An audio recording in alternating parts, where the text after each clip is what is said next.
Well, good morning, Westside Church. My name is Justin Shump. I help serve in the campus ministry here in the Westside, and it really is my honor to be speaking to you today. I hope you guys are doing well. I hope you and all your families are staying safe and staying inside. I got an exciting lesson for you. I'm going to be sharing a story from the Old Testament, and it kind of relates to what our world has been going through, what we've been going through with the COVID-19 pandemic. So we'll kind of hop right into it. We're going to be reading out of 2 Kings chapter 6, and this is going to be in verse 24. So I'll give you guys a second to turn there. And the title for my lesson today is Out of Darkness, Out of the Darkness. It's been a crazy time just being a campus minister. Everything's been online, which is different than what I'm used to. But the campus ministry at UCLA and SMC is doing amazing. We have people who are studying the Bible.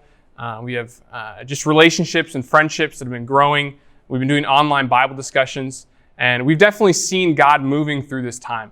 It's been great also having a partnership up at Pepperdine. Kenny's been doing amazing things up there. The Pepperdine students just got out of school about 2 weeks ago, and the UCLA and SMC students have about 3 weeks left. So be praying for the campus students. It's a very different time, but they're faithful, and they really feel your love. So we'll go ahead and jump into the scriptures. This is 2 Kings chapter 6, verse 24. We're going to be reading a lot, as usually I like to do. I like to read a lot of scripture when I preach. And so if you have a Bible with you, I'll have it on the screen, but it'll be a lot easier if you have the Bible there with you. All right, so we'll start 2 Kings chapter 6, verse 24. It says, "Sometime later, Ben-Hadad, king of Aram, mobilized his entire army and marched up and laid siege to Samaria. There was a great famine in the city. The siege lasted so long that a donkey's head sold for 80 shekels of silver and a quarter of a cab of seed pods for 5 shekels. As the king of Israel was passing by on a wall, a woman cried to him, 'Help me, my lord the king.' The king replied, 'If the Lord does not help you, where can I get help from you? From the threshing floor? From the winepress?' Then he asked her, 'What is the matter?' She answered, 'This woman said to me, "Give up your son so we may eat him today. And tomorrow we'll eat my son." So we cooked my son and ate him.' When the king heard the woman's words, he tore his robes. As he went along the wall, the people looked, and they saw that, under his robes, he had sackcloth on his body. He said, 'May God deal with me, be it ever so severely, if the head of Elisha, son of Shaphat, remains on his shoulders today.' Now Elisha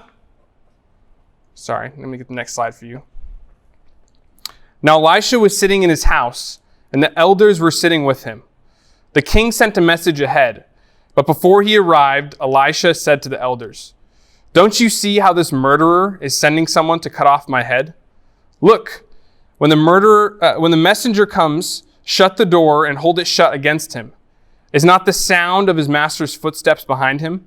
While he was still talking to them, the messenger came down to him. Then the king said, 'This disaster is from the Lord. Why should I wait for the Lord any longer?'" This is one of the most intense stories, in my opinion, in the entire Bible. I don't have time to kind of get into where Israel was at. Israel had gotten divided into 2 kingdoms, and this was the kingdom of Samaria. And this army had laid siege to God's people. And in a siege, what they do is an army completely surrounds the city and cuts off all resources from coming in. This city was in lockdown. They couldn't leave. They had no access to resources. You'll see in this picture here, this is the army that is surrounding Samaria on the hill. It is a giant army. There's nothing the Samaritans could do. It says that the inflation was so bad, the resources were so lost, that a donkey's head was selling for 80 shekels. That's about $500 if you were to look at American dollars. And a cab of seed pods was selling for 5 shekels. Well, what exactly is a cab of seed pods? If you look down at the bottom of your Bible, it's dove's dung. This is bird feces is selling for $30. This is intense. The lockdown was unbearable. And then we read about the story of these two women, that they were pushed so far to the edge that they decide to eat their own child. They have to resort to cannibalism. And when the king hears this, he's so distressed, he can't even handle what he's hearing. There was no hope in the city. They had lost their sense of humanity. We get a very real and vivid picture of what darkness really looks like. And our world right now is descending deeper and deeper into darkness. We've all been kind of educated on what's going on in the world with the coronavirus. We've heard the numbers that nearly 90,000 people have died so far in America. LA County has announced that they're extending their stay-at-home order until July. Schools are closed.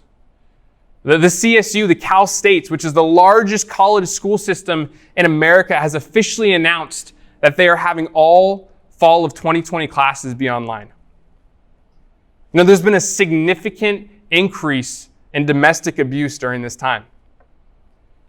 Increases like they've never seen before. Our country has seen the deaths. We've felt the economic blow. We have all seen the darkness. And the scariest part is that, according to experts, this is just the beginning. Just this morning, a top U.S. vaccine official, he testified before Congress, and he warned that we are going to experience, quote, the darkest winter in modern history. There's been 36 million unemployment claims in 8 weeks. And that's just America. The worldwide suffering from this virus, it's inconceivable. Over 1.6 billion people who rely on daily wages have lost their jobs because of lockdowns.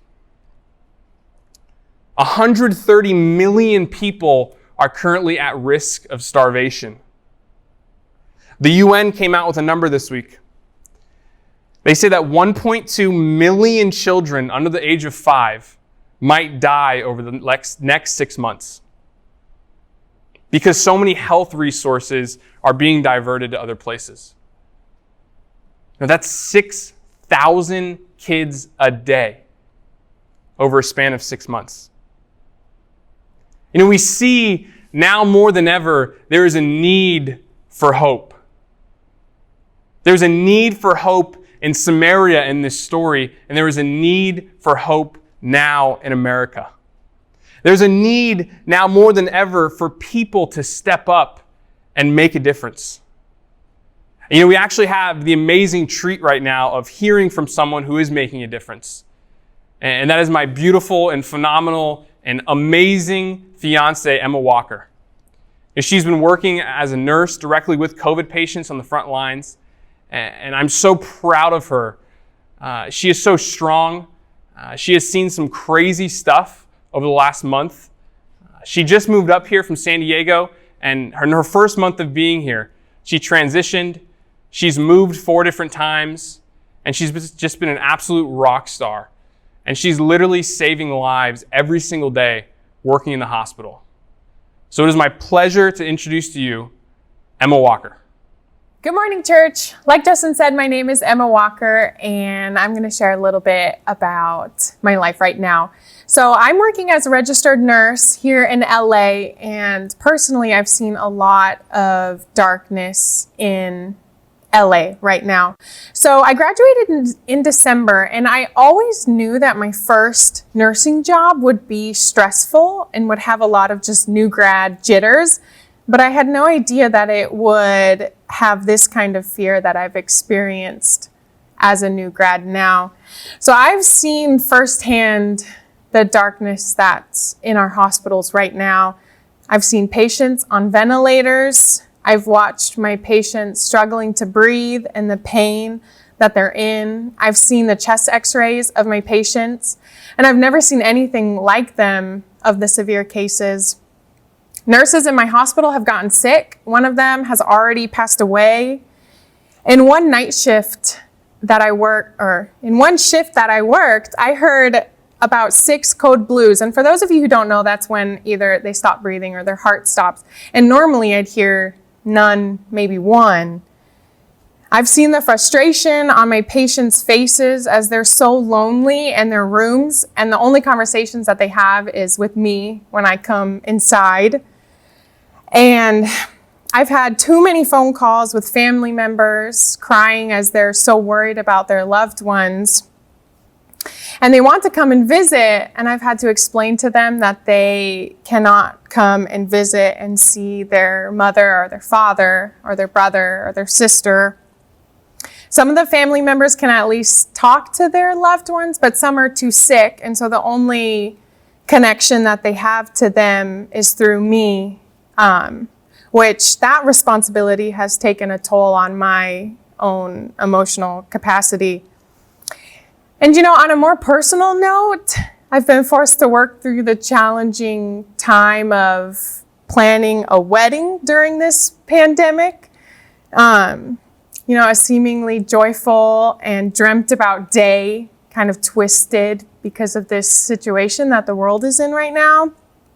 Having our venue cancel 25 days out, having to shorten our guest list, go to a new city, and completely change our plans has really rocked my world and challenged my faith. Yet through all of this, I have a lot of hope, because I'm certain that God is sovereign and that God is good. For example, like last week, I saw a COVID patient that I had worked with for weeks go home with her family, and that gave me a lot of hope. And even though we're not on the other side of our wedding, I don't know what it's going to look like, but I have a lot of hope because I know that God is sovereign and good, that I can trust in that. So even though all of this is going on, I have a lot of hope in God in this time. Thank you. Wasn't that a treat? Emma, thank you so much for sharing your heart. It has definitely been a roller coaster, but we are so grateful for all of the prayers, all of the support over the past few months that you guys have poured out for us. Emma has seen the darkness in this country. There is deep darkness descending over our world right now. And we have not reached the peak yet. And that's why I think this story in the Bible is so important for us. Because in Samaria at this time, they had reached the peak. They had reached utter darkness. They're eating animal feces. They're resorting to cannibalism. There is no hope. And they're mocking God. But then we get to chapter 7 of 2 Kings. And we see a small ounce of hope from Elisha. This is 2 Kings chapter 7, verse 1. Elisha replied, "Hear the word of the Lord. This is what the Lord says. About this time tomorrow, a seah of the finest flour will sell for a shekel, and 2 seahs of barley for a shekel at the gate of Samaria." The officer on whose arm the king was leaning said to the man of God, "Look, even if the Lord should open up the floodgates of heaven, could this happen?" "You will see it with your own eyes," answered Elisha, "but you will not eat any of it." Now remember, a donkey's head was selling for $500, and a pile of dove's dung was selling for 30. And Elisha steps on the scene and says that God has a message. And that message is that in less than a day, 12 pounds of the finest flour will sell for around $6. And 24 pounds of barley will sell for $6. The worst economic crisis of all time is going to be solved overnight according to God. You know, if you were to hear this from Elisha, you have to ask yourself, would you believe him? Would you believe that this could actually happen?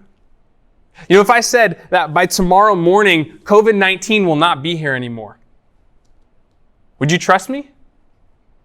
If I told you that the unemployment rate in America is going to be 20% when you go to bed, but when you wake up in the morning, it's going to be 4%, would you believe that? I don't think I could convince one person to believe that. And rightly so. You would be out of your mind to think that that could happen. It's statistically impossible. I think it was the same scenario in Samaria. I don't think one person believed Elisha. I don't think one person trusted God. And when we look at all the problems in the world right now, it's easy to view them the same way this officer viewed them. To feel like, man, there's no way out of this. There's no solution in sight. I think a lot of people, we reach this point where we believe that even if the floodgates of heaven were to open them up, even if God himself were to come down, it would just be too big a mess. You know, I think that this is how a large majority of the world is feeling right now. I think this is probably how the 36 million people in America who have filed for unemployment are feeling right now. So is this just it? Is this just this sad story in the Bible to show absolute darkness? Or is God really going to work a miracle? And if so, how in the world is that going to happen? Let's keep reading. 2 Kings 7, verse 3. It says, "Now there were 4 men with leprosy at the entrance of the city gate. They said to each other, 'Why stay here until we die? If we say, we'll go into the city, the famine is there, and we will die. And if we stay here, we will die. So let's go over to the camp of the Arameans and surrender. If they spare us, we will live. If they kill us, then we will die.' At dusk, they got up and went to the camp of the Arameans. When they reached the edge of the camp, no one was there, for the Lord had caused the Arameans to hear the sound of chariots and horses and a great army, so that they said to one another, 'Look, the king of Israel has hired the Hittite and Egyptian kings to attack us.' So they got up and fled in the dusk and abandoned their tents and their horses and donkeys. They left the camp as it was and ran for their lives. The men who had leprosy reached the edge of the camp, entered one of the tents, and ate and drank. Then they took the silver, the gold, and clothes, and went off and hid them. They returned and entered another tent and took some things from it and hid them also." You know, there's these lepers, and who are lepers? Lepers are people with these terrible skin diseases. And they realize, listen, we're going to die in this city, so we might as well just go surrender. And if they kill us, then we're going to die anyway. But if they don't, then we'll survive. So they leave Samaria, and they come out to the tents of the Arameans, and they see that they're all gone. All of their riches, all of their supplies, all of their food has been abandoned. Because God sent this great wind, and it sounded like chariots, and it scared the Aramean army. And they ran off as fast as they could. Let's keep reading. Verse 9. "Then they said to each other, 'What we're doing is not right. This is a day of good news, and we are keeping it to ourselves. If we wait until daylight, punishment will overtake us. Let's go at once and report this to the royal palace.' So they went and called out to the city gatekeepers and told them, 'We went into the Aramean camp, and no one was there, not a sound of anyone, only tethered horses and donkeys, and the tents left just as they were.' The gatekeepers shouted the news, and it was reported within the palace. The king got up in the night and said to his officers, 'I tell you that the Arameans have done to us. They know we are starving, so they left the camp to hide in the countryside, thinking they will surely come out, and then we will take them alive and get into the city. One of his officers answered, "Have some men take 5 of the horses that are left in the city. Their plight will be like that of the Israelites left here. Yes, they will only be like all these Israelites who are doomed, so let us send them to find out what has happened." So they selected 2 chariots with the horses, and the king sent them after the Aramaean army. He commanded the drivers, "Go and find out what has happened." They followed them as far as the Jordan, and they found the whole road strewn with the clothing and equipment of the Aramaeans that they had thrown away in their headlong flight. So the messengers returned and reported to the king. Then the people went out and plundered the camp of the Aramaeans. So a seah of the finest flour sold for a shekel, and 2 seahs of barley sold for a shekel, just as the Lord had said. God did something unbelievable. He causes the entire Aramaean army to flee.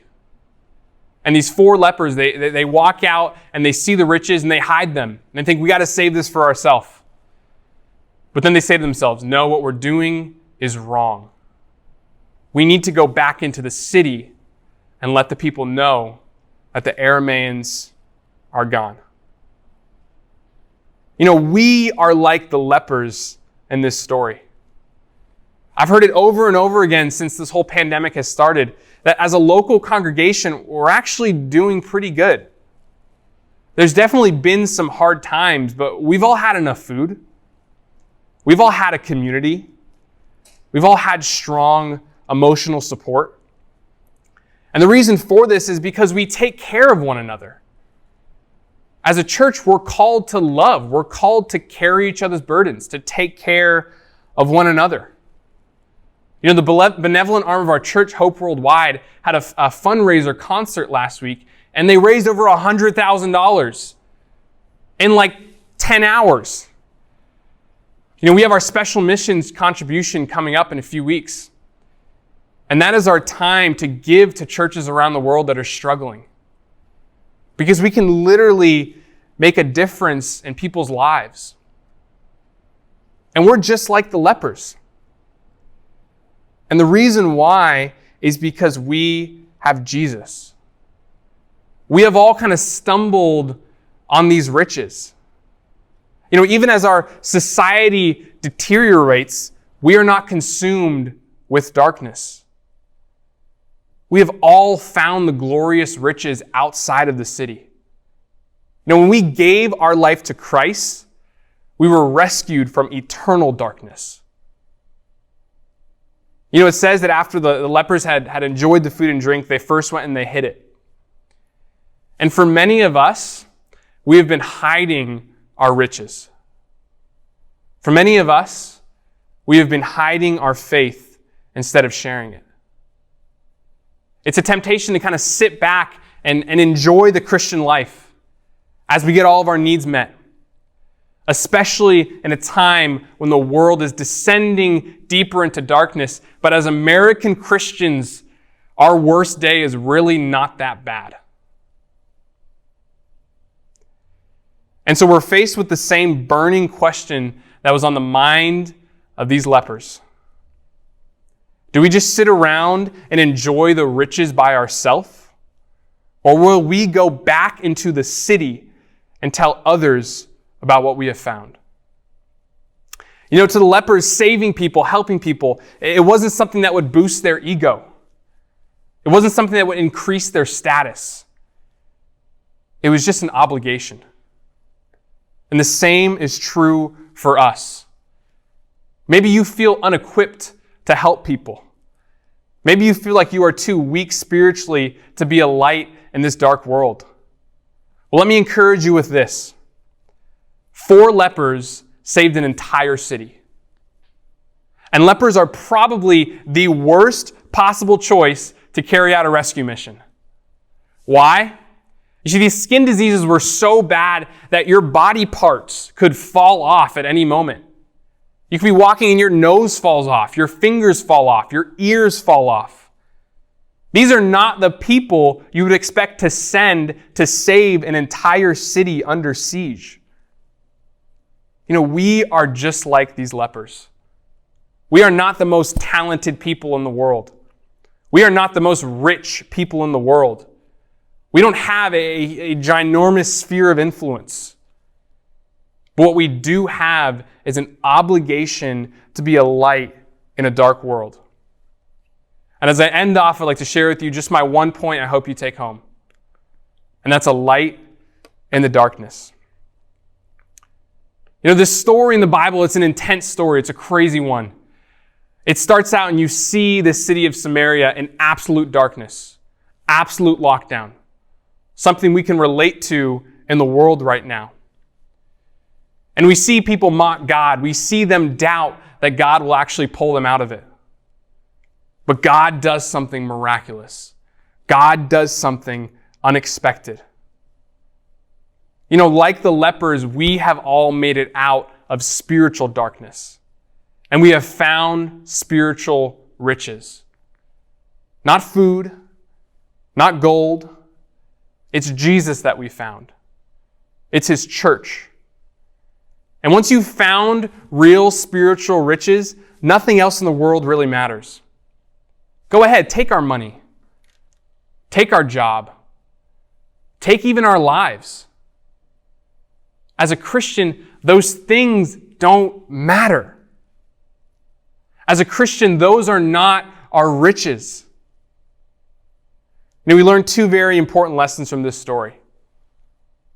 The first is that when all hope is lost, God works in amazing and unexpected ways. No one could have guessed what God was going to do. I don't know how we're going to come out of this pandemic. I don't know how we're going to get the church meetings back to normal. I don't know when schools will resume. I don't know any of that. But I do know that God is in control and He will do something amazing and He will do something unexpected. And second, we are all like the lepers. We have made it out of the darkness. So now we have an obligation to be a light to the rest of the world. We have an obligation to be a bright light in the darkness. If God can use 4 lepers to save an entire city, imagine what He can do with us. I love you guys. Stay safe. We'll see you next week.